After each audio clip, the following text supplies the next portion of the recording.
Good morning. It's the week after Easter.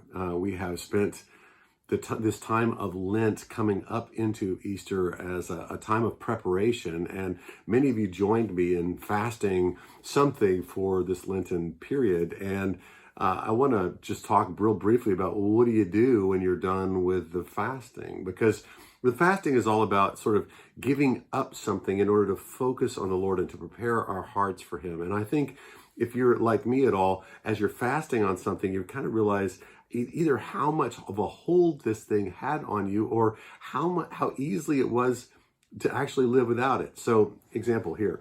I'm a sports guy. I love, my dad and I could only talk about sports. That's basically our only topic that we could talk about without arguing. So I scour the sports page. I scour ESPN, different things like that. And so I fasted sports. I fasted checking in on that and everything. And on Sundays, I actually would check on some sports. I wanted to find out what was happening in March Madness and different kind of things like that. But I think the reality was that when I gave up that, I realized how much I didn't need it.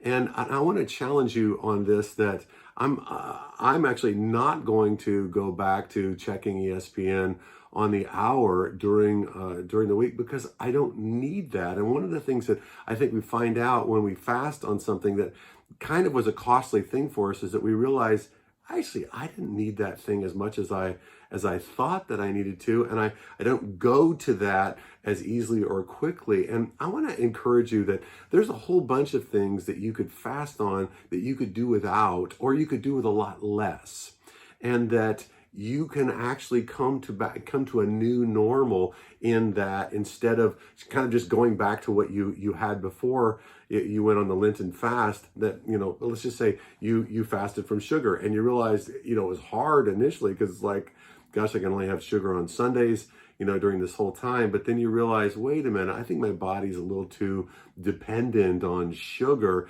And so you can actually put sugar in its place and say, I'm going to have that every once in a while, but I don't need to have that all the time. I don't crave it as much because I fasted from it. And you actually are able to come into a better place of balance. Really want to highlight that to you, especially if you fast on for something during Lent. Maybe you blew it. Maybe you didn't do as well as you wanted to in the whole thing.